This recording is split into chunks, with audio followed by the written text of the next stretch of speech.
Body shot, ooh, that hurt, didn't it? When adrenaline starts pumping and you know what you can do with this right hand, it's hard to not do that. Here are your hosts, Derick G and AJ. What's going on, folks? UFC London was the best UFC fight night that I have seen in quite some time. It's always the ones that get you, the ones that on paper look a little lackluster. Maybe not lackluster, but maybe a little too heavy for the hardcores of the world. Maybe for the casuals, you're like, I don't know if this is going to be the one. I'll tell you, I definitely had my reservations, but I was blown out of the water. Not just the Molly McCann performance, not just the Paddy Pimblett performance, not the Topuria performance, not the Makwan performance, but every single one on there. We had a bunch of bonuses, no fight of the night, but let's just say all 9 finishes on the card of all 12 bouts. So 9 of 12. I don't know what percentage that is, but that is an incredible majority right there. Every single finish got a bonus. Dana White, Uncle Dana, he was shelling out the 50K like it was nobody's business. I don't know if somebody could pull up a calculator real fast and pull up 50K times 9, but that's a lot of bread right there. Thanks for the cheese, Dana. You dig what time it is. Folks, let me bring in my co-host, the New Mexico native, the Santa Fe bomber, the man who I got to throw a little applause for, brother. Congratulations, my man. Listen, this is something that's important that we note on this program. When you hit the rarefied, the airified 6-0, perfect docket across the board. Not 1-0, not 3-0, not 5-0, 6-0. You had a perfect week, brother. It doesn't happen very often for either one of us, but when you have the perfect one, we must applaud it. How are you feeling? Victory lap time, brother. You know what I'm saying? Tell me how you feeling right now. What was behind the methodology here, brother? Feeling good, brother. Feeling good. I mean, there was honestly, it was a little chalky of a week, you know. Yeah. Went with a little bit of most of the favorites. There was the one I was really concerned about was that Gunnar Nelson fight, but he ended up going old school like Gunnar does, you know. 6-0, man. Can't be mad at it, but you know what we keep saying, man, on to the next week. Gotta keep it rolling, brother. Yep. Short memory for sure, but I will say I'm feeling away because I went contrarian with the Dan Hooker pick, and what do you know? The man who went 5 hard rounds with Dustin Poirier, had a bloodbath with him, gets TKO'd in the first round. That is more or less of a lesson, I guess a foreshadowing lesson to say that cutting weight and going down a division isn't always the best idea. Jose Aldo made it happen. A couple other fighters made it happen, but historically, the chin goes, the performance goes. Rough night for Dan Hooker, but great night for Arnold Allen. AJ, my man, let's just start off with a little bit of statistics. I said 9 fight of the nights, folks, but I should name these off. So you had Muhammad Mokaev, right? And we'll talk about him in a second. Listen, incredible finish. He gets performance bonus. Paul Craig gets a comeback performance bonus. Sergei Pavlovich hasn't fought in 3 years, gets performance bonus, knockout. Makwan Amirkhani, Ilia Topuria, Molly McCann, Paddy Pimblett, Arnold Allen, and Tom Aspinall all get 50 G's, baby. Come on, man. You gotta love to see it. What do you think is the reasoning behind Uncle Dana saying, hey man, we're giving out 50K to everybody? We've seen really good cards in the past that have not gotten the same monetary love. So what is your thought process behind that? Man, if I had to guess, I would say it's because of the finishing, of the finishing rate, getting things done. Most of those are in the first round too. So it's just showing that if you're going to come out and be a hungry fighter, go for that win, not necessarily point fight it out, but try to get some blood and get the dub. I think that's the way to go, and that's what Uncle Dana's trying to reward right there. Yeah, I mean, you love to see it right there because we always have this talk about fighters don't get paid enough, But what is this? And listen, whether you're for that argument or against that argument, the point that we are providing here today is saying that if you perform, if you go out and put on a show, you pack the house. I think the tickets at the gate or whatever was like 4.5 million, the largest gate in the O2 Arena. When you pack the house, when you put on a show, you get rewarded. You get 50 G's on top of your fight purse, on top of all of this stuff. So we'll talk about more of that later, but I'm just really happy to see people getting rewarded for their efforts, and I'm really happy to see people getting slept, whether it's submission or knockout. 5 submissions, 4 knockouts on the night, folks. I will just put that out there. But let me just mention myself. I'm no slouch neither. 5-1 on the night for me. Dan Hooker is my lone wrong pick on that one. Ruined my parlay. But folks, I did mention a couple of things in the pre-show, right? I said, first victory lap for me. How about this, AJ? Let me victory lap. 2 things right here, brother. Yeah, hold on. Let's get it right here. There, thank you, brother. Thank you, brother. No, listen. This is what's important right here. I said 2 things that came to fruition on the preview show. The first thing that I said was tie up a little Arnold Allen, Tom Aspinall parlay, and you might make some bread. Well, I threw that parlay on there, even though I picked Dan Hooker. You always got to hedge your bets from time to time. Won me a little bit of my money back right there that I lost on my 6-fight parlay, right? And the second one right here, which is one that I did bet on. They didn't have the specifics for submission, but I put Tom Aspinall by TKO or submission. If you remember, folks, I I said, I think Aspinall submits Volkov in the 3rd round. Well, he didn't need 3. He only needed 1. The point is, if you listen to this program, not only in last week, and you placed your wagers, not only would you have either gone 6-0 or 5-1, but you also had a couple prop bets that we hit on. So this is just another reminder that you come to this program, the Bloody Water Podcast, to get the wagering information you need to make the cheese, to make the green. You dig what time it is. AJ, any last words on that one before we move on to the main card? Man, I think you said it best, Derick. Folks, you know where to go for the best MMA odds show, betting show, breakdown, analysis, literally everything. We're bringing it right to you. And look at those numbers right underneath, man. We got the proof right there. We flying away above 60% now that we both hitting 5-1 and 6-0. And either way, whether you want prop bets, you going just straight picks, whatever you got, you know we got it over here for you. The best show around. Check us out. Holla at us. Best MMA program on the planet, and not only above 60%, brother. I'm actually at 66.67. You have hit real rarefied air, 70.37% accuracy on the year, brother. So we have a 70%er in the club, folks. Take note. I will just say that we'll let the numbers speak for themselves. I will say before we move on to the main card, folks, drop a like, subscribe. We're almost at 355 subscribers, which means that we're right there next to 375 subscribers. So that is the next little docket, the next little notch on the belt. I would love it if you were to share the show with your friends and family, whoever likes MMA, but just head over to the YouTube channel, hit the subscribe button, like it, rate us 5 stars on anywhere you get podcasts, Spotify, Apple, the whole entire 9. Support the show, help our SEO so we can get up the algorithm and more people who want good information in regards to fights, not just interviews and all that stuff, but real analysis and breakdowns and recap of the fights. This is where you find it. With all of that in the backseat, AJ, I do think we have no further ado. Let's get into the main card, brother. Have you seen that replay, buddy? Your head was bouncing around like a pinball machine. Time for some main card breakdown, courtesy of your hosts, Derick G and AJ. AJ, Tom Aspinall has finished Alexander Volkov. This has happened, brother. I said that, listen, if Aspinall does it, I don't even remember. I said submission, you know what I mean, in the pre-show, but I don't know if really with conviction I felt that a finish was necessary for him to win. I did think decision was in the cards, but I thought an Alexander Volkov decision would have been more likely.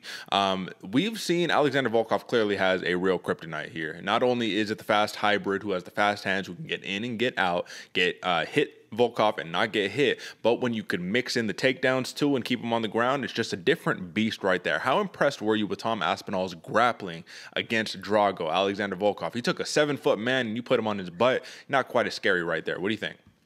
Not quite as scary at all, especially with the smoothness and the crispness that Aspinall did it. Man, that slip to that double, the shot, you know, man, beautiful. Like quick timing. They were talking about he fights, you know, is that middleweight style with the heavyweight power. Man, Aspinall is the real deal. Super impressed. And nonetheless, he was looking good on the feet. But like you said, Derick, the grappling is absolutely insane. Once you get him down, how many, I was actually going to look this up. I was going to look the stat up before, but I forgot until just right now. How many straight arm locks have we seen actually get submitted in the UFC? I'm betting it's under 10 because that's a very rarefied submission right there, especially in MMA. You know, you see it all the time in the mats, but in MMA for sure. Man, the fact that Tom Aspinall could do that, you know, and get it done to somebody as experienced and that has the prowess of a Volkov speaks levels, man, levels right there. Absolutely. And when we really go into the fine details of it, let me look, because Alexander Volkov, he has now had 44 career fights, right? 44. That is a lot of fights. In the UFC, he has had 9 fights. When we're talking about finishes and we're talking about losses, Alexander Volkov has been knocked out twice, submitted now 3 times, and decisioned 5 times. So 40 fights, and he's been finished 5 times in those 40 fights. It's a very small percentage, and Tom Aspinall is now amongst that very tiny percentage. So it is very, very impressive. But I do agree. It wasn't your conventional arm bark. It was a straight arm lock. A lot of that stuff was set up by the Kimura grips that he did, and he actually had the Kimura grip the first time he took him to the ground. And I don't want to get too technical, you know what I mean, for those who aren't, like, you know, super, you know, in there. But it's basically a wrist, you know, it's a wrist grip, right? You're grabbing your wrist, setting up a Kimura, and he ended up using it, extending the arm out, and cranking on that for the arm lock. And you saw it just took just a matter of moments, and Volkov was ready to give it up, ready to tap. I want to ask you, though, your opinion on the hand speed and what happened on the feet versus Tom Aspinall and Volkov. It really seemed to me, AJ, that Volkov just struggled with the speed of Aspinall. He was just too quick, too fluid, and even when Volkov threw those long limbs at him, Aspinall, his boxing was crisp enough and his boxing defense was crisp enough for him to just Slip out the way. All right, we back at it. I'm cutting off the cage. Alexander Volkov, essentially, when he has his back against the cage and he is not dominating the center of the octagon, becomes a much less effective version of the swole Drago that we saw just a few fights ago when he first got the back tap. Give me your thoughts on that whole entire situation. Is Tom Aspinall the real deal with the pressure, or did Volkov have an off night? What do you think? Man, I think Tom Aspinall's a real deal, brother. Just with how Aspinall was moving, seeing the strikes coming in, even when Volkov was being the aggressor and kind of pushing forward, Aspinall was using that momentum against him, slipping around, using the momentum, literally moving from side to side, getting outside, and then putting it right back to Volkov. Very impressive, man. I'm like, there was a couple things with this fight because I was curious why you would want to call out someone like Tai Tuivasa and not call out the champ. You know, we'll settle that one a little later, but to me, Aspinall really is that fun fighter, man. That guy who has it all kind of everywhere, whether you want to go on the feet, whether you want to go on the ground, wherever you want to take this fight, this dude can get it done against both opponents who sit back, like you said, sit back, analyze and counter strike, or the guy who's on the front foot, putting that pressure to him and actually getting it going. I think Aspinall can do it all, man. I was very impressed with the hand speed, head movement too, man. Tom Aspinall was looking just the next level, and it's crazy to see that fighter with so much experience like Volkov still hasn't necessarily grown as much as the sport has. He's kind of stayed in his lane for the most part, where Aspinall just keeps coming up, climbing and showing new things with each and every fight, man. I think it's more of a product of your generation type situation, right? When you come up and fighting is a certain way, and over the course of the last 5, 6, 7 years, the sport has evolved so much, it's hard to catch up in that time. But AJ, you mentioned why did he call out Tai Tuivasa? We'll talk about that in actually just 1 second. I just want to ask you a quick question before that. So we need to do a little bit of comparison right now, brother. I think it's important at this stage of both of these fighters' respective careers. What is more impressive to you? Excuse me. I'm going to rattle off 2 streaks. You tell me what's more impressive. A first-round TKO over Parker Porter, a first-round TKO over Rodrigo Nascimento, a first-round TKO over Alexei Oleinik, a second-round TKO over Shamil Abdurakhimov. Those 4 fights in a row. What is more impressive, that or first-round knockout versus Jake Collier, first-round knockout versus Alan Boudreaux, second-round submission, rear naked choke against Andrei Arlovsky, first-round knockout over Sergei Spivak, and a first-round submission over Alexander Volkov. Which of those streaks is more impressive to you? I'd have to say the second one, the Aspinall streak, because that, like, having Arlovsky and Volkov. I mean, sure, you got the Abdurakhimovs, you got the other ones that are actually in there, but they don't have that legend status of that name like an Arlovsky, or for a lot of these people, man, Volkov too, man, he's a legend out there as well. So I'd have to go with the second one. What about you? Well, I say the second one too, and for folks who are just listening or watching, the first one was Chris Daukaus's current streak. Right now he dropped his last one to the Black Beast, but a lot of people are saying that could be what's next for Tom Aspinall. Not Tai Tuivasa, but you get the Black Beast. So we're going to go on that same trajectory. Now I want to talk rankings just for a quick second. This isn't the rankings review, but this just matters really quickly. Chris Daukaus is now ranked number 8 in the world at heavyweight, right? Tom Aspinall, he just beat Alexander Volkov, who was ranked number 6 in the world. Famously, maybe infamously, Tom Aspinall did note, he said, folks, I don't want to fast track myself. I want to be here for a long time, not just a good time. So let's take our time and let's work our way up the rankings. I want this guy. He was supposed to fight Shamil Abdurakhimov before Alexander Volkov got the opponent switch and all that. So now, next thing you know, you're number 6 in the world. Hopefully, we'll see where the UFC, puts him in the rankings. But at the end of the day, you have a more impressive streak than Chris Daukaus. You have a better number than Chris Daukaus. It is inevitable, brother, that they do see each other here in the next couple of fights. Honestly, at this point, I don't see how they do not collide. Do you agree with me? Or are the UFC matchmakers keeping these guys as far apart as possible? I feel like this is a reoccurring theme on this program, but I need to know. I need to know what is going to be the future of these 2 future heavyweight stars. What do you think? If they don't see each other in the next 3 fights, I'm going to be absolutely shocked, man. Especially with both of them winning. We got the Daukaus fight coming up, so we're going to be able to see. But with them winning again and streaking, it's inevitable, man. It's absolutely inevitable. I'm just hoping it comes in time for like a number 1 contenders fight or something like that. Now, maybe not within the next one, the next 2, but I definitely within the next 3. These dudes are fighting. Okay, I hope so. And brother, you asked why call out Tai Tuivasa, why call out Shui Tuivasa and not Francis Ngannou and not Cyril Gane? Well, I would argue to you that Alexander Volkov, who has won 3 of his last 5, he's lost to Tom Aspinall and Cyril Gane. Before that, it was Curtis Blaydes. Before that, it was Derek Lewis. You beat Alexander Volkov. That doesn't necessarily earn you the right to fight for the title after that. So that is my question to you. I'm going to relay that back. Why not call out Shui Vasa, who is arguably the most popular fighter in the top 5 right now in the heavyweight division, aside from Cyril Gane? Like, why not call him out? Well, that's what I was thinking. So to me, you either on this route, you call out Tuivasa. Are you trying to be the entertaining fighter, the guy who's just going to get the crowd? Because that's what Tuivasa is. That's that fight, man. You're being the entertainer. You're just trying to get the crowd going, get people on your side so that you can have that push later. Or you take the champ route. You take the champ route. You call out, the John Jones, the Cyril Gane, the Francis Ngannou, whoever of those top 4, top 3 fighters that are up there that actually have a lot of clout in there. Which way do you want to go? Do you want to be the entertainer and have fun, be the guy who it doesn't really matter what happens in your fights as long as you're drawing people in? That's the Tuivasa route. Or you go the champ route. I mean, to me, it makes sense. Like if Tom Aspinall wants to be the entertainer, makes 100% sense. That's all day right there, because eventually you do that well enough, the championship will come. But it does seem to be the longer route. And I was just curious. I like the call out. Don't get me wrong, Derek. I like the call out a lot. I was just curious, which route do we see Aspinall take it? The entertainer route, where he's here, 5 fights, still hasn't fought for the championship, but we're seeing some very entertaining fights, or, the 3 of them, and then we go up to the top. Well, I have a different theory. My theory is not that he wants to be an entertainer or that he wants to slow roll himself, but my theory could be, well, he's finishing everybody in the first and second round. How about let's get a little more mat time before we go fight for a championship? Go fight 5 rounds. You know what I mean?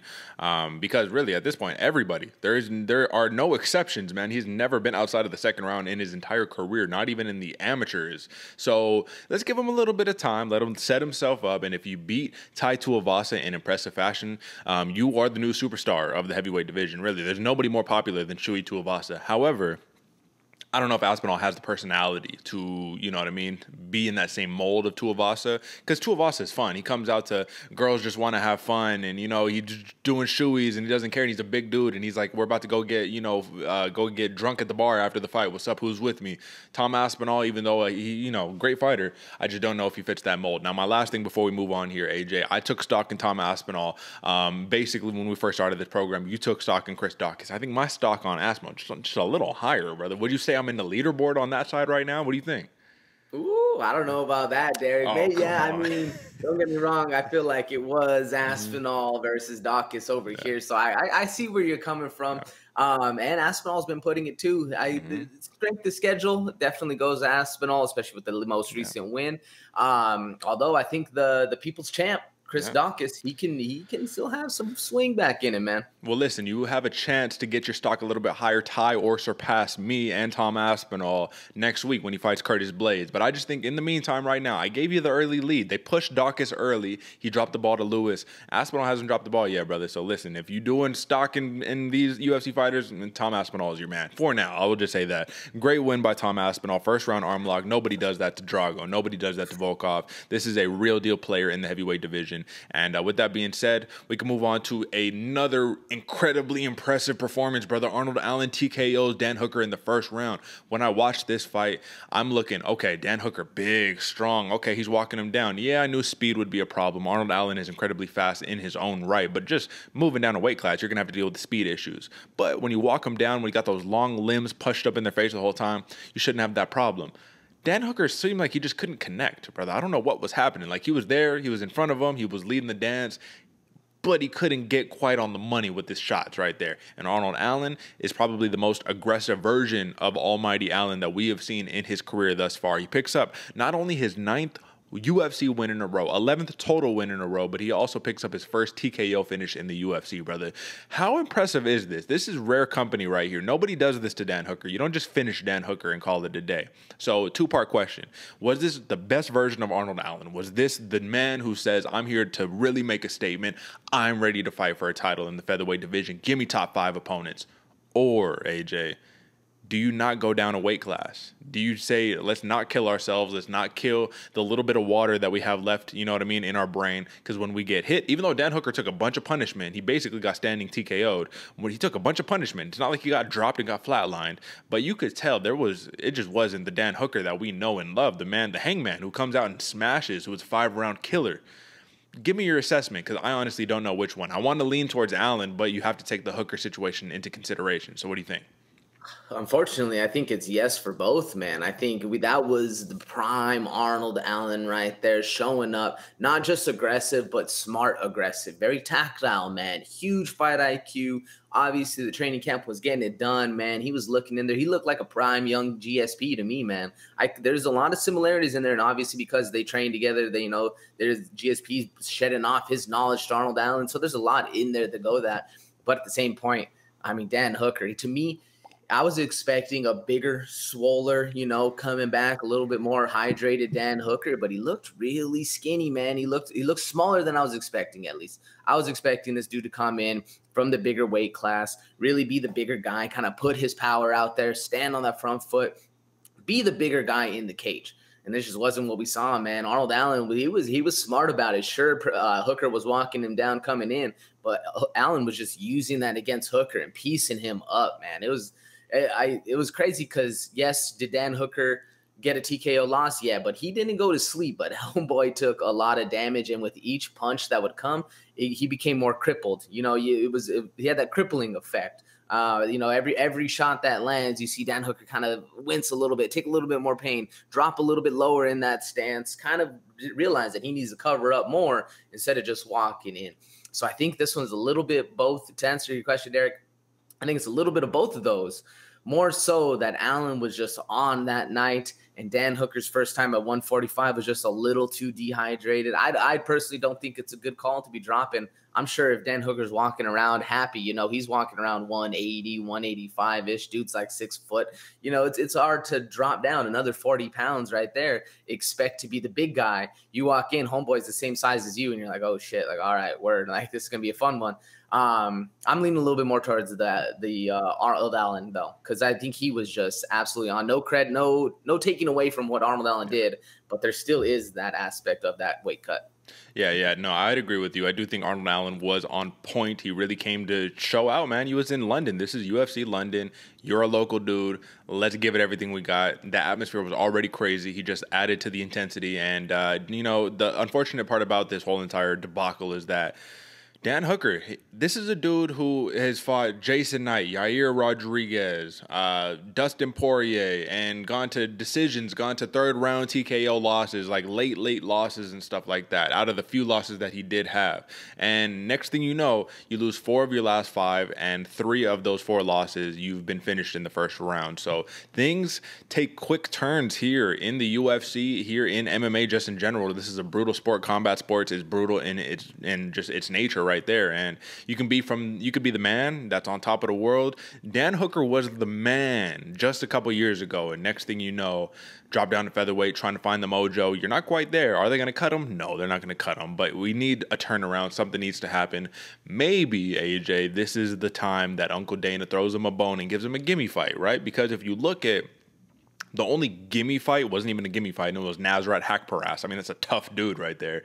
But look at who he's fought. Arnold Allen, Islam Makhachev, Nasrat Haqparast, Michael Chandler, Dustin Poirier, Paul Felder, Al Iaquinta, James Vick, Edson Barbosa, Gilbert Burns, Jim Miller, Mark Jacasey, Ross Pearson, brother, Jason Knight. Like, I literally just went down killer. There was no break in there. So you do have to commend Dan Hooker for the strength of schedule that he's had, brother, because to even have the amount of wins he does, I mean, listen, like I said, I had Gilbert Burns, Jim Miller, Paul Felder. I mean, you got wins against all these dudes. You're a savage.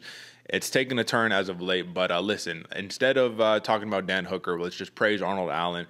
He's ready for the top 5 of the featherweight division. And with that being said, let's just name those names, right? Calvin Kattar, he says, what's up? You want to fight?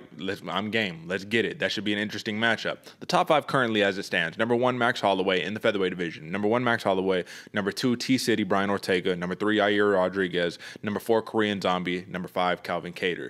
If Arnold Allen, who truly is ready for that top 5 competition, how far do you think he can get within that stack of five fighters that are just named? Man, I think he could get real high up there. I'm looking Brian Ortega, Yair Rodriguez, Calvin Kattar level. Like, this dude has the skills, not only on the feet, but on the ground, but also in the mental, man. That game plan that they come at TriStar, this dude can plan for a lot of people. I think we might get into some trouble on the ground against T-City just because of the pressure wrestling versus submission. Who knows? It might work out in either of those dudes' favor. But I think he's got a good chance of both against Yair Rodriguez and Calvin Kattar to get one past them. What do you think?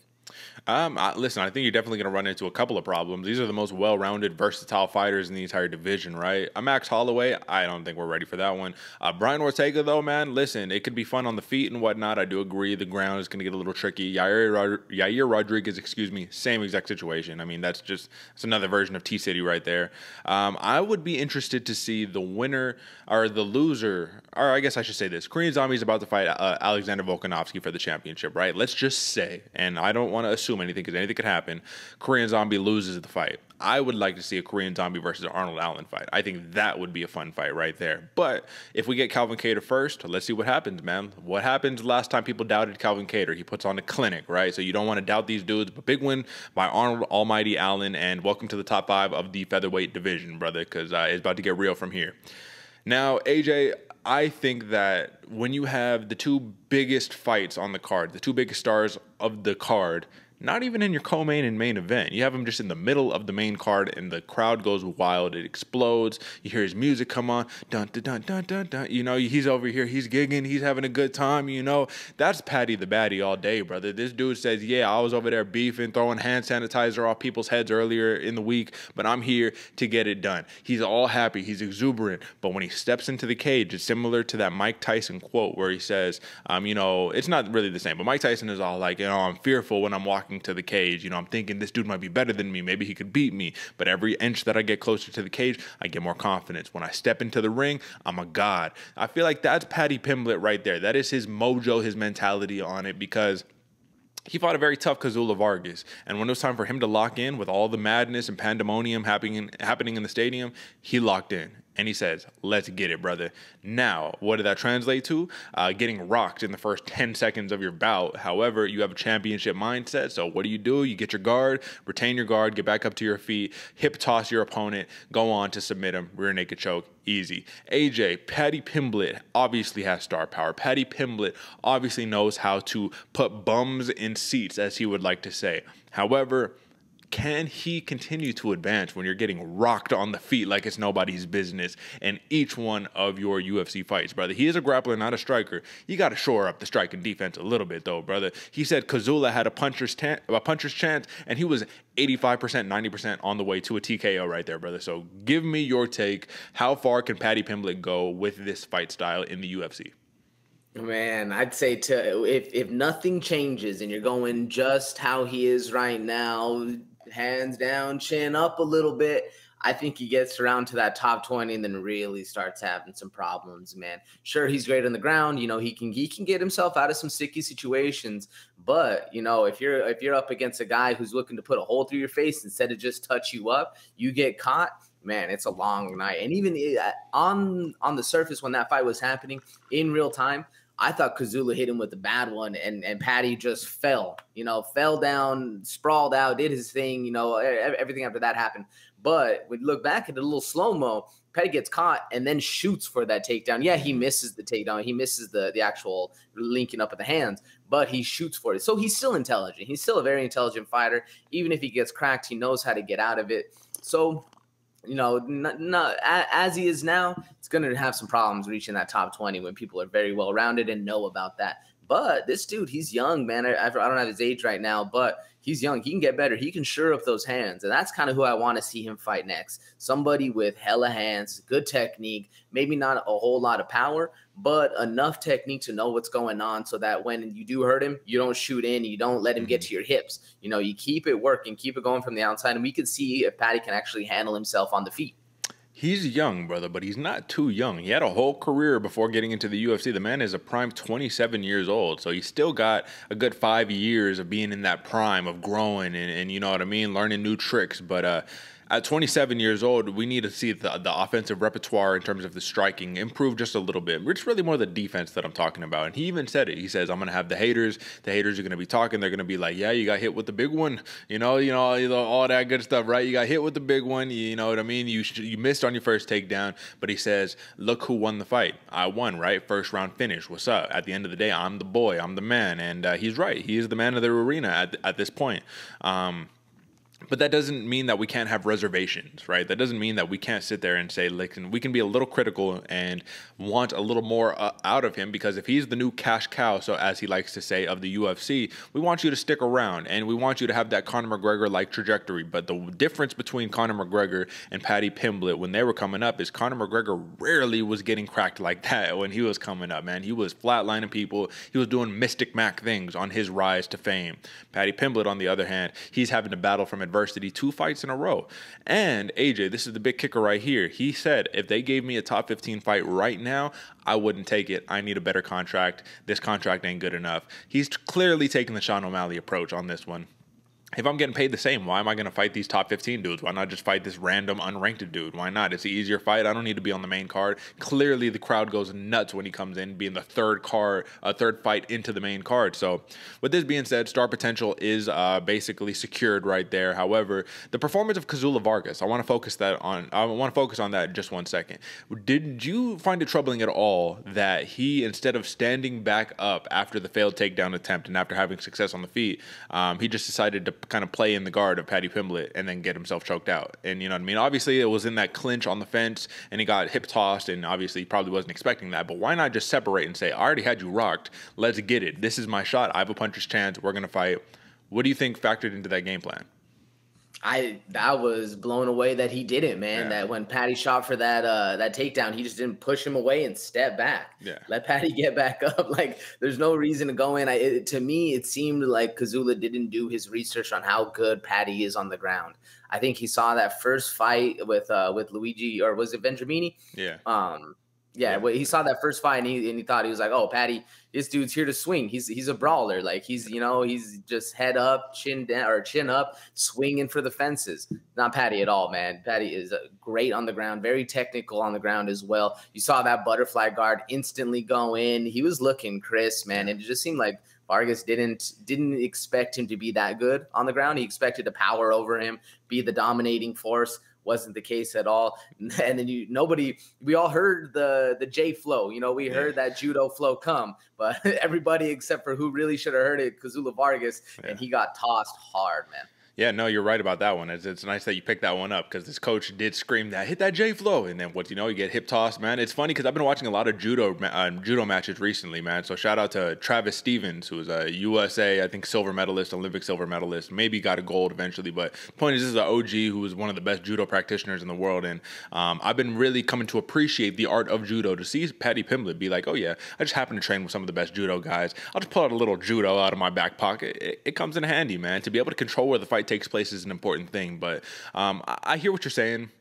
I'm going to push back a little bit. Kazula Vargas, I think he was well prepared for this fight. I do think that he understood the grappling capacities and faculties of Paddy Pimblett. I just think that in that moment, man, maybe he just felt that I'm going to get the TKO on him. I'm going to try to ground and pound him in, play it safe. And, you try to play it safe too much sometimes, and it works against you. So this was a big win by Paddy Pimblett. It was even crazier seeing Molly McCann. We'll talk about her next, but seeing Molly McCann jump into the cage. I was like, how did she get in the cage? I was like, who's allowing this? Like, she's just jumping in there. And obviously she had her little press badge, or you know what I mean, allowing her to be in there. But that duo of Molly McCann and Paddy Pimblett, the odds of them winning, both of them fighting on the last card, winning and doing it again in London. Let's not forget, Molly McCann, she dropped her UFC debut in London. So to get all of this back, it was very emotional. Beautiful thing to see. Paddy the Baddie is here to stay. And listen, man, new cash cow. Let's see what happens. Actually, we're not going to talk about McCann next. Let's talk about Gunnar Nelson next, brother. Listen, Gunny, 30, 26, brother. Listen, This would not have been this one-sided of a matchup if his original opponent had stayed in there. He was supposed to fight Claudio Silva, who is a Brazilian jiu-jitsu practitioner, one of the best black belts out there, known for being full steam ahead first round, punches, submissions, everything. Instead, you get Takashi Sato, who's a little more reserved, a big puncher who can't let his hands go, because every time he does, Gunnar Nelson did what Tom Aspinall did to Volkov, but just 10 times better, because he's just a seasoned veteran. This is old school Gunnim right here. Old school Gunnar Nelson fighting out of Iceland, you know what I mean? One of the best karate, wrestler, jiu-jitsu, all, you know, listen, brother, this is the point. Gunnar Nelson says, karate stance, karate stance. I'm going to wait until you overcommit on your weight, off balance yourself, and I'm just going to shoot right on in for the double. And once I get you on the ground, I'm going to put in a body triangle, and you're not going anywhere. And that was the story. I think it was round 2. He had 2 takedowns and like 5 minutes of control time. 2 for 2. Not even like 2 for 5, 2 for 4. 2 for 2. So Gunnar Nelson showed prime grappling capacities. Gunnar Nelson showed that his striking is still crispy. Gunnar Nelson showed that Wonder Boy ain't the only karate dude out here in the UFC. And Gunnar Nelson also basically showcased that he wants to get back in there with the toughest of the welterweight division. How impressed were you, given that at the end of the day, this dude hadn't fought since, 2019? He hadn't picked up a win. Last was 2018. It was against Alex Cowboy Oliveira. To get one on the board against Takashi Sato in a convincing decision where you almost finished him in every single round, this was the most impressive way to come back. And oftentimes, you do not see people come back like this. What is the future for Gunnar Nelson? And while you say that, I'll pull up his age and all that to see how old he is. But give me your take on that. Yeah, man, very impressive and dominating performance from Gunnar Nelson. Classic Gunny. This dude, man, I was expecting to see a little bit of rust, you know, a little bit of feel it out, feel how things are going to go. In that karate stance, it's hard when you've taken a little bit of a break. You don't have that same kind of pop. You don't have that same kind of go that you're used to. Except for Gunny Nelson, man. Somebody shared the fountain of youth secret sauce right there, because homeboy looked crisp, he looked clean, looked sharp mentally too, very sharp mentally. He'd see what Takashi Sato was doing, blitz on the inside, come in, like you said. Once he had the back, and once he got to the ground, getting to the back, flawless, seamless right there. Puts on that body triangle, and it's just classic gunning from there, man. Credit to Sato for not getting, choked out and submitted or TKO'd, because that's a very hard thing to do when a dude is literally wrapped around you like a backpack, smashing on you from the top. Very credit to Sato, but man, Gunnar Nelson, this dude, for being what? Tell me his age. Did you look it up? 33, brother. Prime, okay. Young 33. Oh, Lord. 33. For being 33, he still has, because I was betting he was about 35. I was gonna say he has like 2-3 years still to get things done. This dude has even longer now. He's got 5-6 years. We're gonna see a lot of Gunnar Nelson coming back, looking mean, looking sharp in there. And what he has is the nice style to be able to fight anybody, whether it's a wrestler and he can, use the blitz against them, or, you're going to go against a grappling guy. He can out grapple. This dude has a lot of stuff, man. We're seeing a lot coming for Gunnar Nelson. Yeah, I'd just say this is just a classic clinical surgical performance, but I do want to say there was a little bit of controversy, man. Folks were noting on the interwebs that Takashi Sato was being a little dirty, that he was grabbing Gunnar Nelson's individual fingers and trying to manipulate that. And folks, for if you're not in the know, you can't do small joint locks. You know what I mean? You can't take someone's finger and just try to snap it in half. Like that's illegal. You can't do that. But if you're not cheating, you're not trying. Sato had to do something. When your back is taken the entire fight, you got to do something, right? I will also say Takashi Sato, who had been choked out a couple times in his last couple of losses. This is why I predicted Gunnar Nelson via choke. I thought he would get some type of rear naked, whatever, a guillotine. That's what he gets everybody with.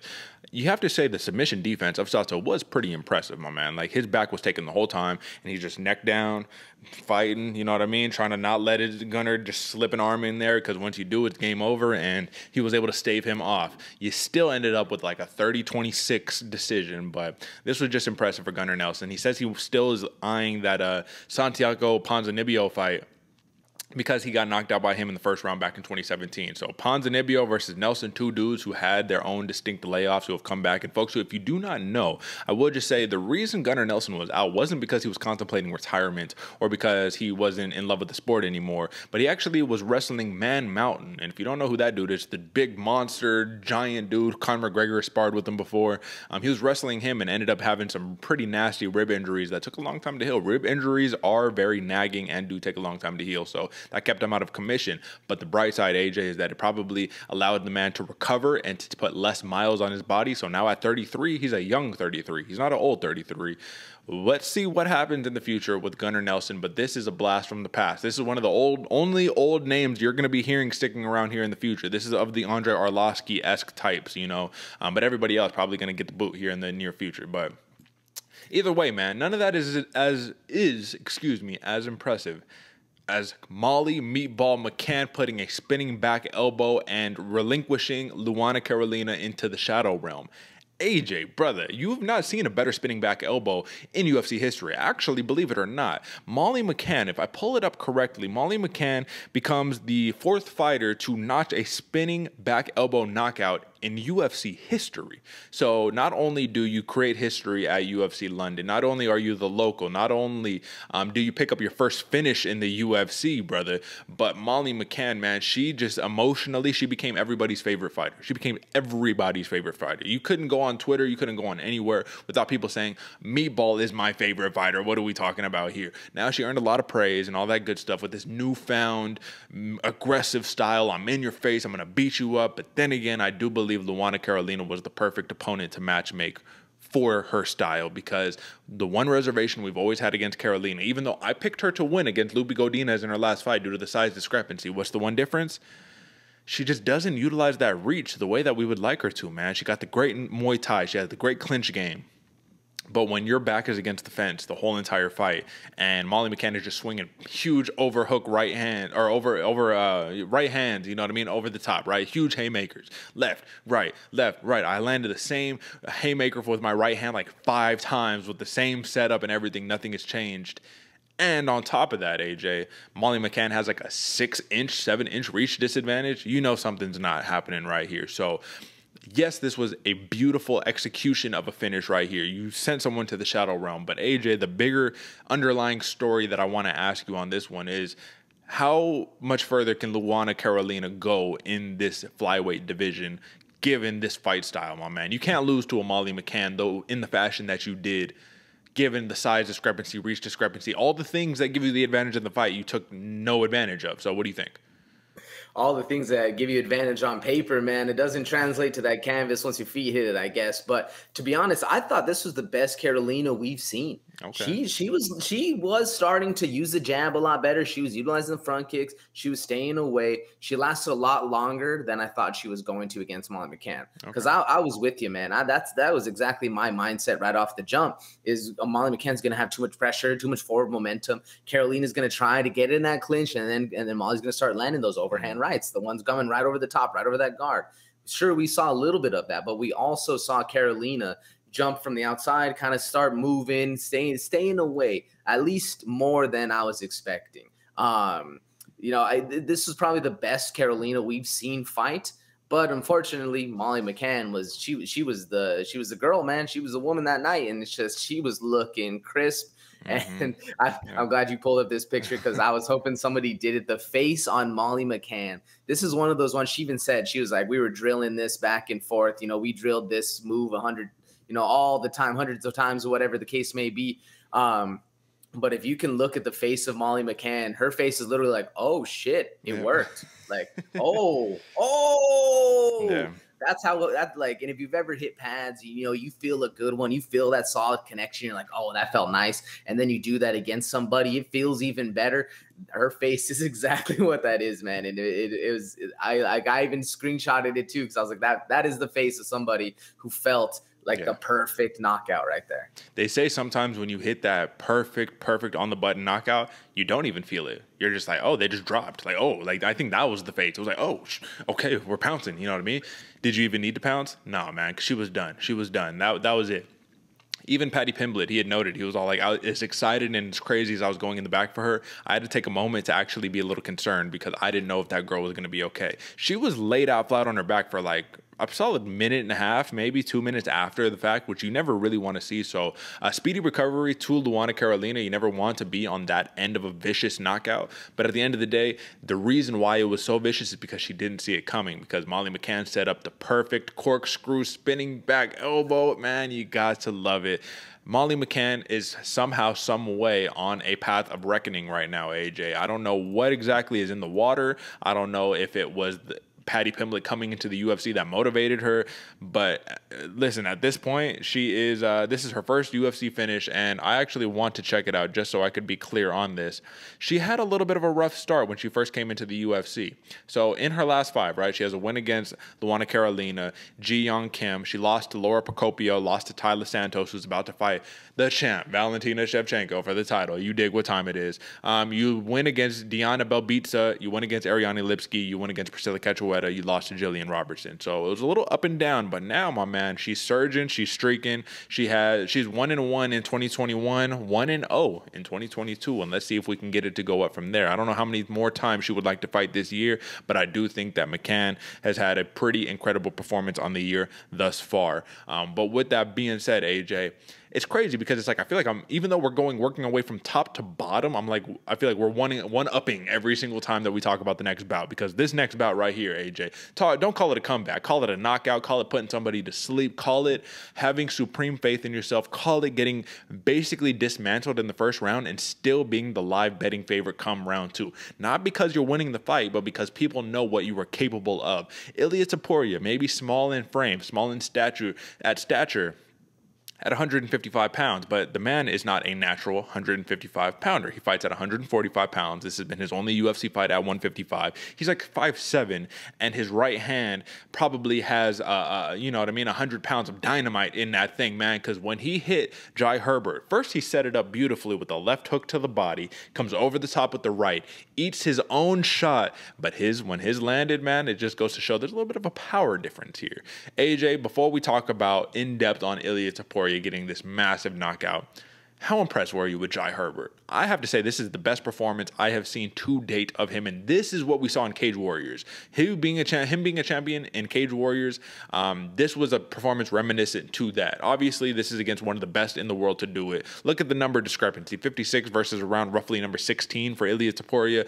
The point here is that Jai Herbert, I think, regardless of the big knockout, regardless of the propensity to get basically touched up and dropped in the 3rd round of fights that you're winning. I don't know why this happens to him, but basically he's winning, or 2nd, 3rd round, but you know, you get touched and it's game over. How impressed were you with this, man? He's going to stick around in the UFC. I'm convinced of it. What do you think?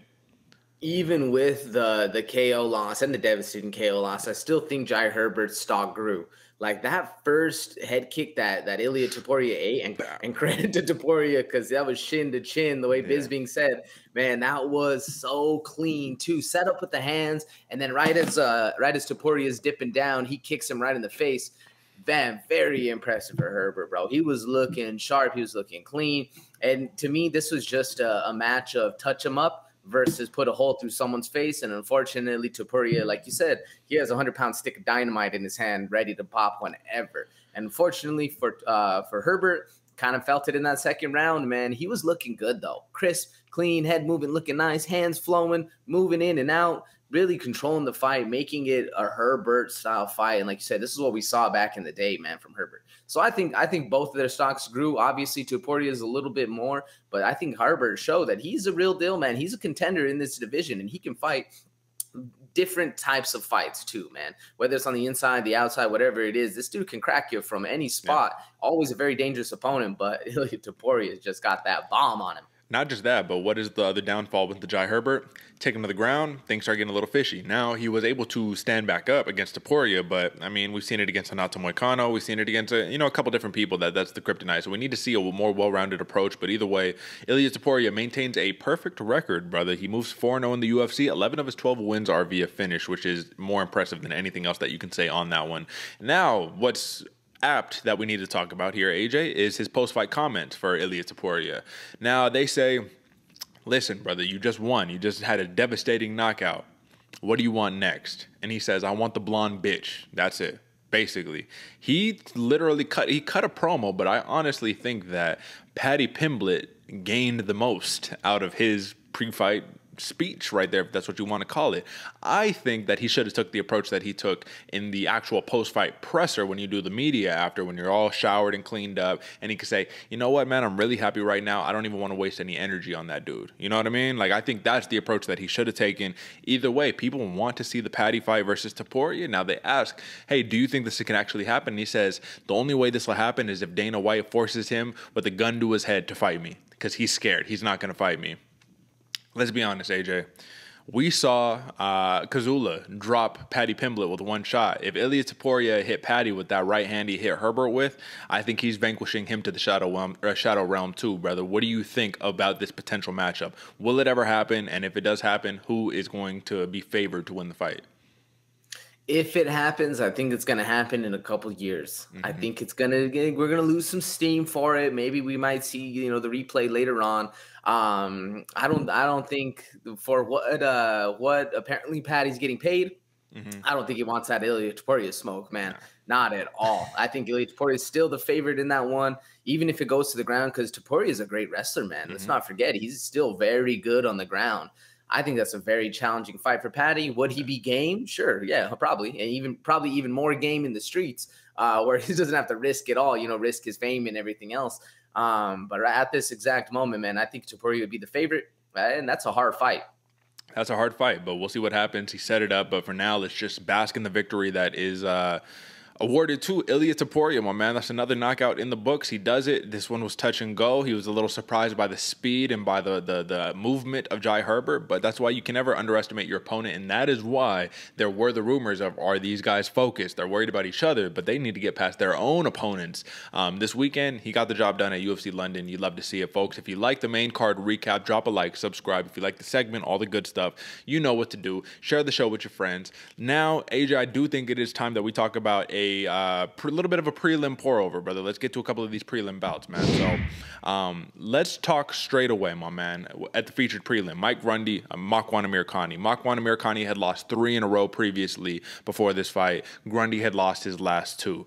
Now 3 a pop. They both had their own respective 3-fight losing streaks, but Amirkhani is on top this time. Not much to talk about. The only thing I need to say is that wrestling can be used against you. Being a pressure fighter can be used against you. And I knew this was in the realm of possibilities, but I didn't think it'd be this quick. Now, Amirkhani is known for one choke that is a devastating choke that you see time and time and time again, and that is the anaconda choke. And he secured it once again against Grundy. As soon as Grundy came in, pop your hand underneath the neck, get it underneath that armpit, and start working your magic. Next thing you know, this dude is unconscious at UFC London in front of all of these people.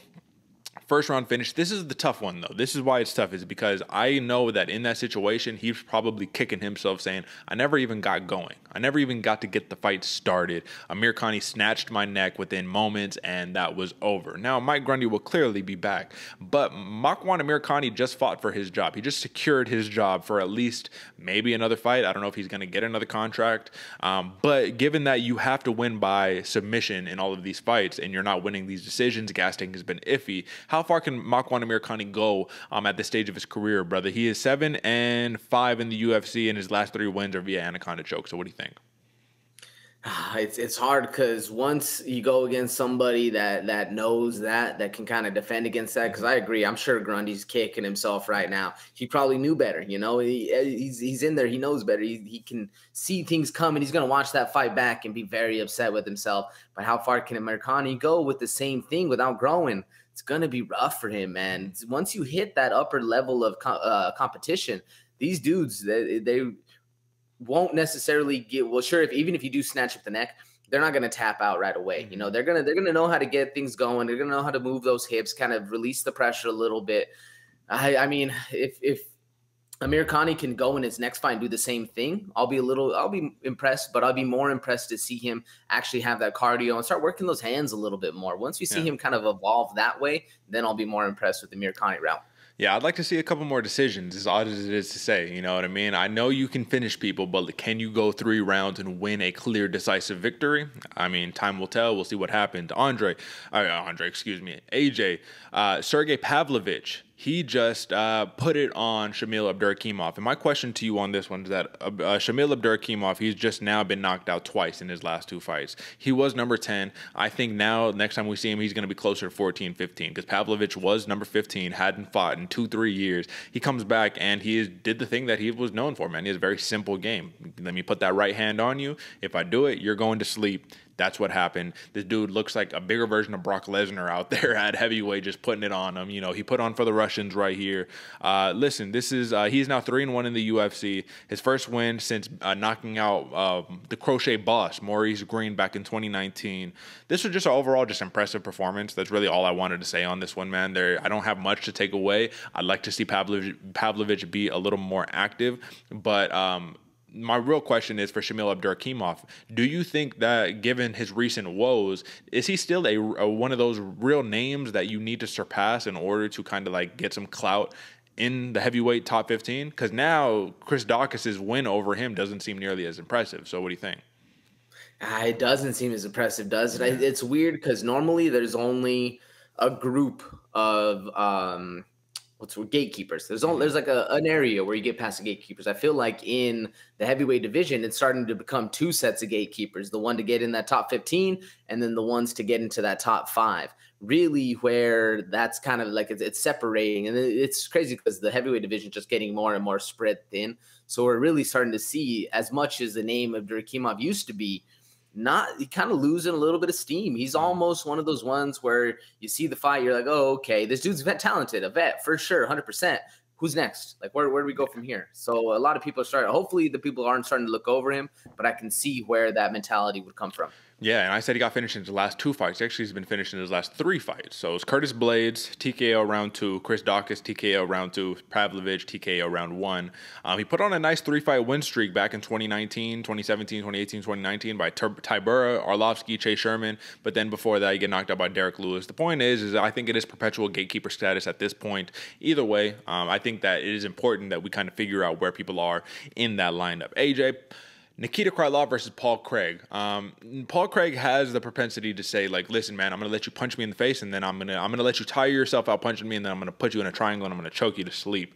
He has one of the most effective jiu-jitsu games that we have seen in modern MMA, and I honestly do think that he did get knocked out by Nikita Krylov and woken back up with punches. I think that fight could have ended a lot differently. Nikita Krylov, I said that we talked about it, right? We said we give Craig the little bit of the edge on this one because he's a submission specialist, but Krylov is good everywhere. So if this goes to submission, Craig. If this goes to decision, Krylov. Well, what do you know? We get the first round triangle. And Paul Craig, he is 8-4-1 in the UFC, 6 most finishes at 205 in the light heavyweight history of the UFC.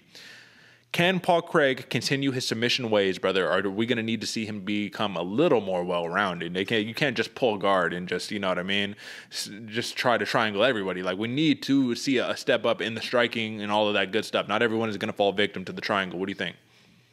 I think he can continue his submission ways, but not in the route he's going with them right now. You know, if he stays where he's down to let people swing on him, get, his back to the mat and then start working the takedowns, it's going to work for a couple people. But once you really start getting into that top, the top 15, the top up there, top 10, top 5, these dudes know what's going on, man. So if I would like to see Paul Craig come in, work a little bit more of the hands, get better, and then if he needs to, pull out the submissions. Not necessarily go for it right away, not be so accepting of that bottom position, because we know he can do it. We know it's well within his grasp to snatch up anybody's limbs however he wants, snap them, tap them, whatever the case may be. That's Paul Craig's style, dude. The Bear Jew is a real deal fighter, but we should see a little bit more hands, because what happens when you can't get that dude to the ground, or, he doesn't take you down.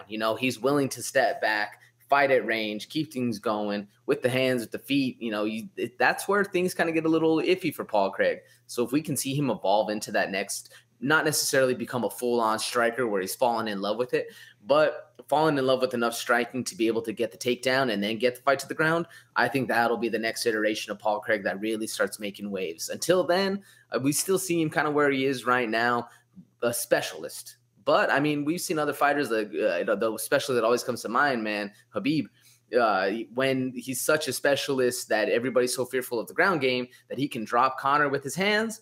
that's where we like to see Paul Craig. He's so good on the ground. Everybody's so worried about the takedowns. Next thing you know, he's cracking people left and right. That's what I want to see Paul Craig come in. What do you think?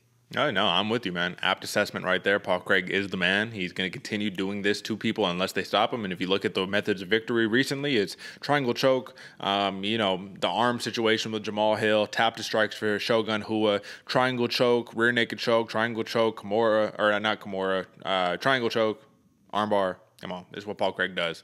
Listen, you got to love it. Shout out to the Bear Jew. AJ, Jack Shore is a bad man. Jack Shore is a very, very, very bad man. And he was able to not just win against Timur Lucky Valiev, our boy Timur, right? Lucky. Not only was he able to just win, my man, he outstruck him. He dropped him twice in the third round, which solidified that win. Jack Shore's a big bantamweight, AJ. He's a very, very big bantamweight. And all I need to say on this one is that he moves to 5-0 in the UFC. He remains undefeated. He's going to show that he's a scary man because he could take you down. If you take him down, he can get back up to the feet. If he gets back up to the feet, he could box your head off. If he boxes your head off, he could drop you. And if he drops you, he could win the fight. AJ, Timur Valiev, he has not had the greatest run in the UFC thus far, even though we had very high praises for him. I still have very high praises for him. But today is the Jack Shore hour.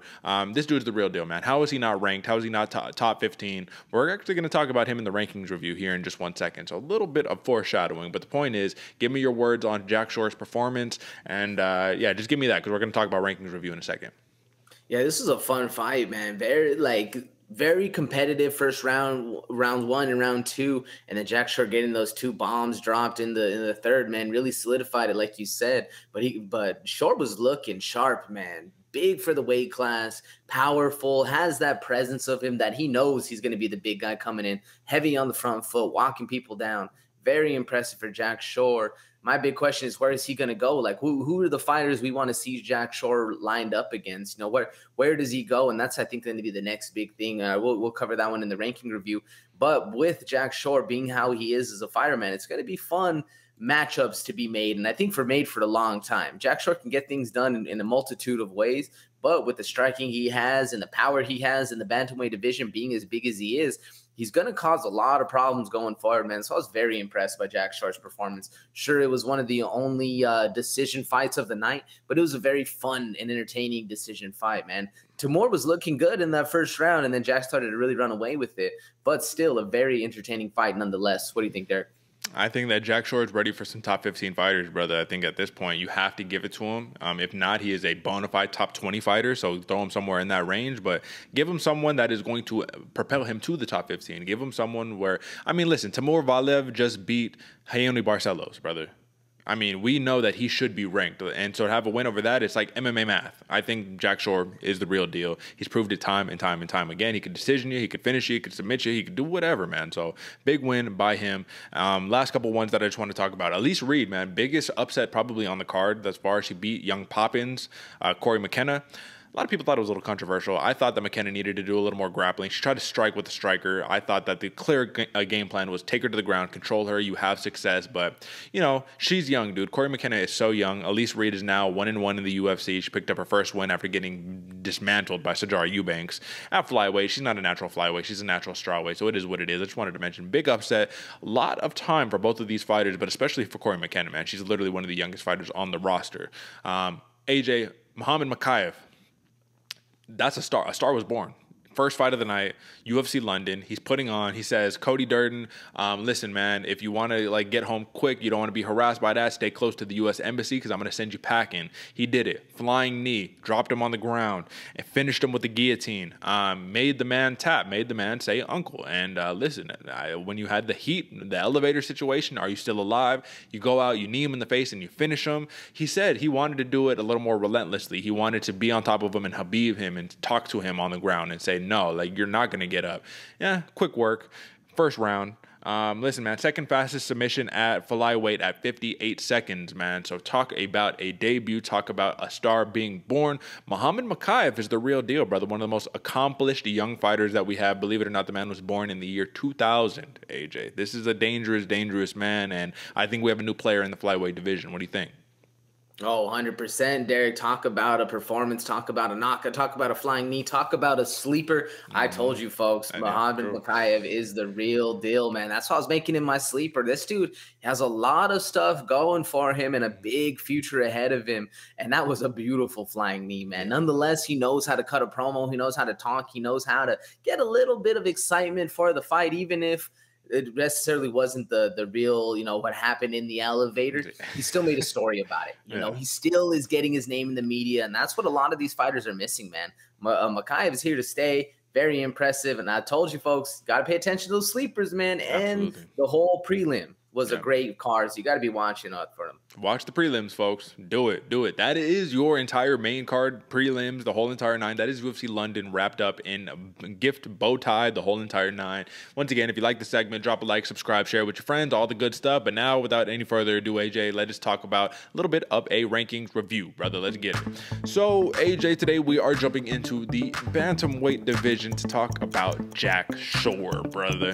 And like we just said, said earlier, it's time for the top 15 for him. Now, if you look at Tapology, they have him ranked at number 16, just outside of the top 15. So if you're looking at that, you're looking at names, and obviously the UFC rankings and Tapology rankings are two different things. Ricky Simone is ranked number 13 officially. Tapology has him ranked at number 17, right? But you have him around names like number 15 ranked Rafael Assunção. You have Ricky Simone. You have Said Nurmagomedov, Julian Paiva.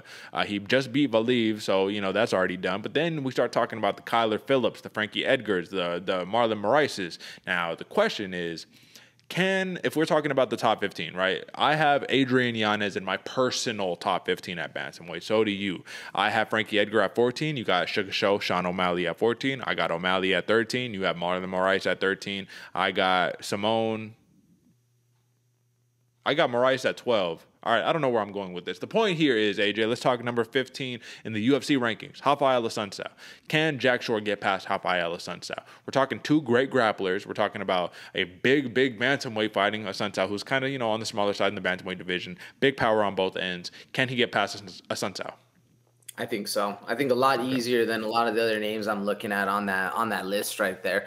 And unfortunately, it's just because the Assunção, I feel like, is a little bit past his prime. Obviously, he's a little bit older of a fighter, but he's just past the point in the careers of other fighters that have trouble with that same style that Assunção has. Sure. Assunção, powerful, good kicks, good wrestler, good grappling, all the stuff that would have made him a very dangerous opponent like 2 years ago. Yeah. Where everybody else wasn't there yet, but Jack Shore is already there. So I think Jack Shore gets it past Assunção. What do you think?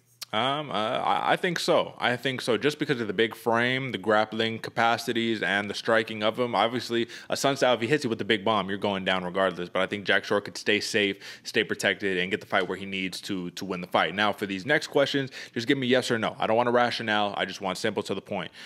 Ricky Simone, relentless pressure wrestler. Can Jack Shore? He just showed, look, Timur Valiev is a hell of a wrestler himself. He's not just a wrestler. He is a combat sambo specialist right there. Can he get past the nonstop pressure and force of a Ricky Simone? Nah, I don't think so, man. Simone's a dog. Sugar Show, Sean O'Malley. He has all of the skills, the tools to take the fight where O'Malley does not want it to be. Hold him down and control. This would be one of those things where they're not going to match make it because you don't want to kill the star that is O'Malley. Can he get past him? I think so, man. And I like Sugar Show. I think he can, just because of the extra stuff that he has to offer. The answer, Frankie Edgar. Can he get past him? Yeah. Brother, so at this point, we're just saying this man might be ready for what, top 10 right here? You know what I mean? With what we were saying right here. So if Jack Shore is the real deal, the man is undefeated. I believe 16-0 at this point, 5-0 in the UFC. He was kind of racking up some decisions, you know what I mean? Decision machine, but he's got some submissions under his belt, all of that. Listen, I don't think we need to go any further. The man needs to be number 15. And come Tuesday, update ranking, I might have to drop somebody out of my rankings. It might be the answer, to be honest with you, Frankie Edgar. I might have to drop him out of the top 15. You hate to see it, but it's not about what have you done historically in your career. It's about what have you done lately. And right now, Jack Shore is on a tear. It is a surprise that the man is still unranked, and I hope the UFC will, get him, if not right next to that top 15, then, you know what I mean, in that top 15, number 15, something like that. We will see. I could see him taking Assunção's place, man. You know what I mean? I could also see him getting a win over Magic Marlon Moraes, too. I will just put that out there. But with that being said, folks, that is your 60 seconds rankings review. Jack Shore is the real deal. If you do not know who he is, give the man a look. look, man, pay attention to him and don't forget him because he's going to be a player in the bantamweight division, the stacked bantamweight division, for quite some time. Now, AJ, I think it is time to move on from the 60 seconds rankings review and to move on to the big point of the night, the big one, emotional, individual, you know what I mean, the stars of the show, the fighter of the night, Right brother. now, there is not a man in this planet that can stop me inside this octagon. The celebration is more work than the fight. Fighter of the night. AJ, you can go anywhere here. We could talk about Meatball Molly McCann, Paul Craig, Muhammad Mokaev, Paddy Pimblett, Arnold Allen, Tom Aspinall. You could talk about literally any name on this card and it will make sense. Literally any single name. Now, when it comes down to it, we're not talking about the fight of the night. There was no fight of the night. There was a bunch of performances of the night, but we're talking about the fighter of the night. The statistic that is more or less distinct and individual to this program. The intangibles, the storyline, the narrative, everything coming together collectively and beautifully to create the thing that is known, the rarefied air, the you know what I mean? Come on, the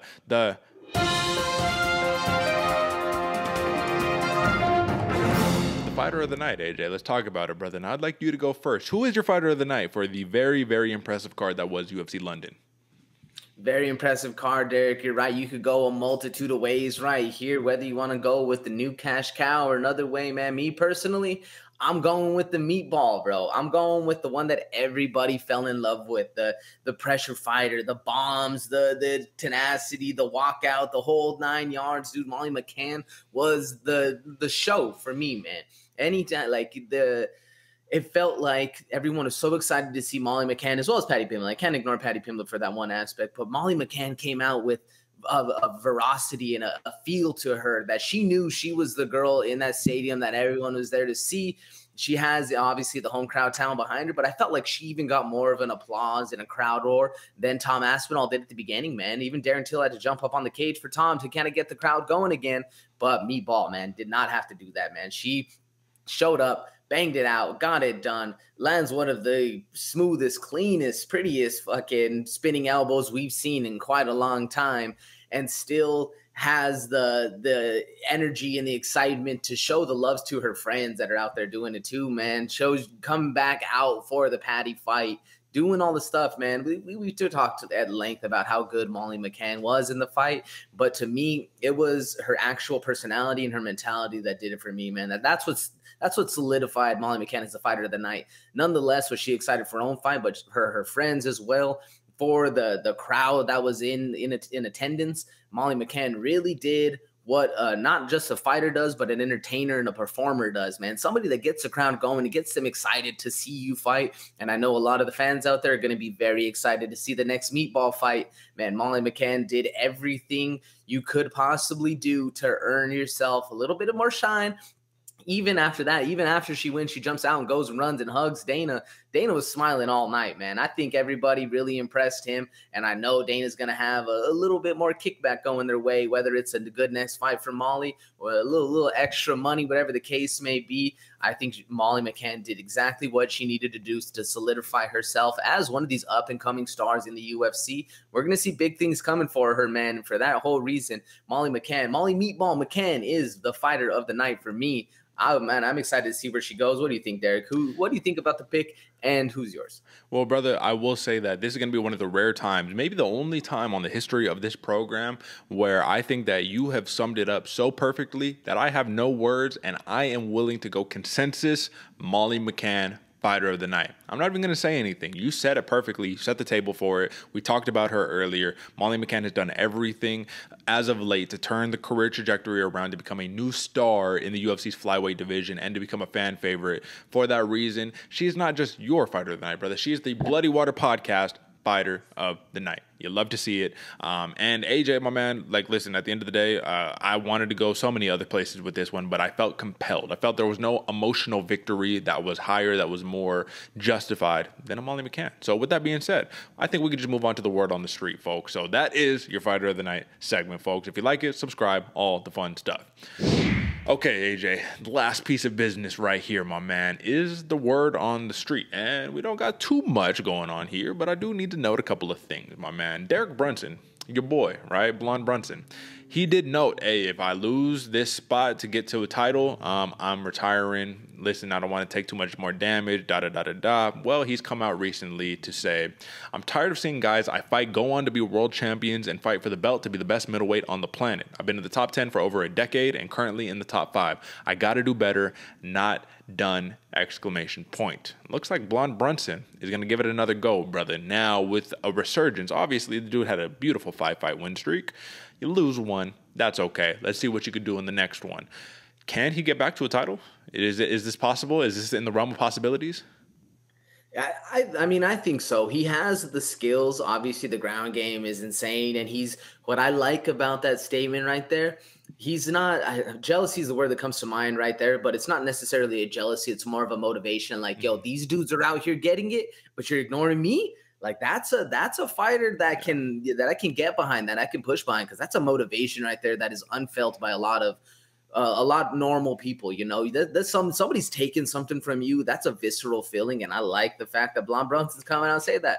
I give Brunson a lot of heat, but I like the fact that he's coming out and saying stuff like that, man. Yeah, so we'll see what happens. I'd love to see the return of Blonde Brunson, and you know, even if he doesn't contend for a title, he is going to be the gatekeeper, so he's getting good fights regardless. You're getting up-and-comers, tough fights. We'll see what happens with that one. Next piece of news, AJ. Jessica Andrade, Bate Estaca, she is moving back to strawweight, and she says that the weight cut will no longer be a problem. She says, to be honest with you, when I was living in Brazil, the Brazilian food was too good. That was a problem with my weight. I've moved to Vegas. She does live out here in Vegas. She works out at the UFC Performance Institute. She eats the food that the dietitians provide for her, and she says weight cut will no longer be a problem. She already had, first off, she's already a former champion. She's already slammed Rose Namajunas on her head. She was in a split decision loss to her in the second fight, and she's convinced if they fight a third time that Bate Estaca will be victorious and will reign supreme as champion again.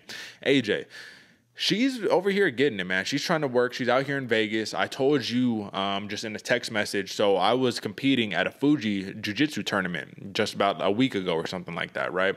And what do you know? Oh, who is this girl with the blue hair who was just ragdolling people? Oh, that's Jessica Andrade. Yeah, so she's competing at Fuji too, right?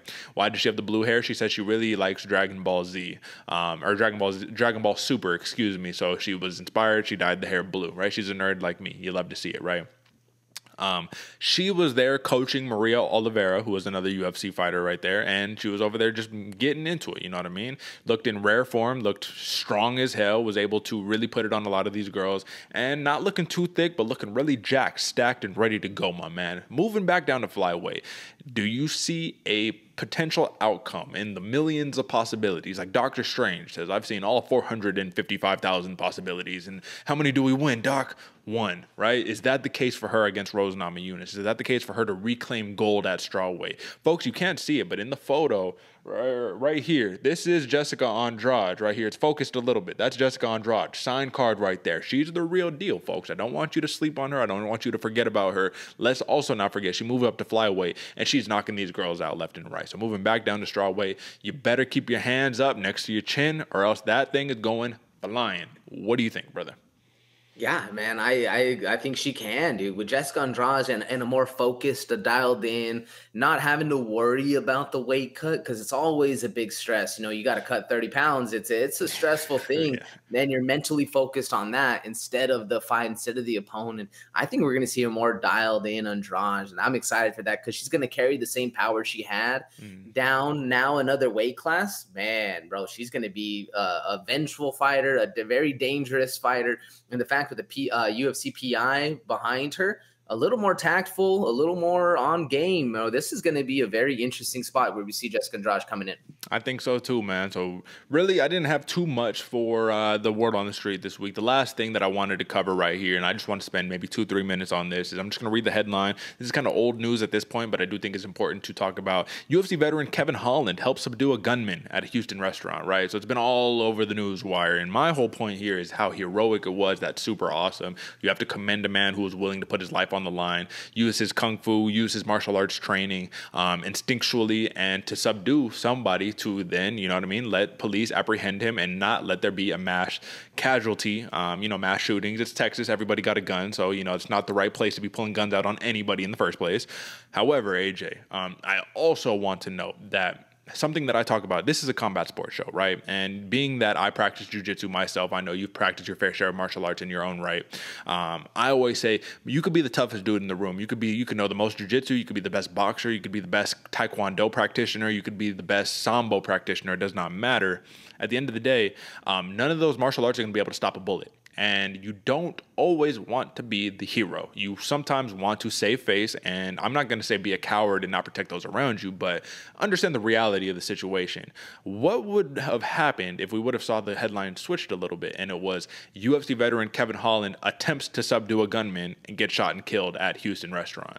So you never want to see that. I don't even want to put the bad jujus in the air, but the point that I'm making here is that the police are the police for a reason, right? Give them a call if that's what you're into. You know what I'm saying? If you're not into it, all right, respect whatever. The point is, you don't always got to be the hero, and I would have hated to see something terrible happen because we think the machismo in our brain says, I'm going to go play hero, subdue the dude who got the gun. If you don't got the gun, listen, man, it's big stick versus no stick. You don't want to be the dude with no stick. You want to have at least something. Throw a rock at least, whatever. What do you make of my take on this situation, brother? Because I could see how some people could take what I'm saying and not really feel it and be like, oh, no, I'll go out there every time and I'll go save them. But I think you have a little more experience and more knowledge of this. You're a little more familiar with firearms than I am. Yeah, man, not the best thing to run up on a dude with a gun, right? What do you think? I think it's all situational, man. Obviously, I have a lot of clients out here that we do, self-defense training and striking and all that stuff. I work with them and I tell them, first thing, rule 1, save yourself, run away. It's all good. Like, nobody has a video camera. Even if they do climb you, so what? It's all good. You're living to fight another day. It's all good.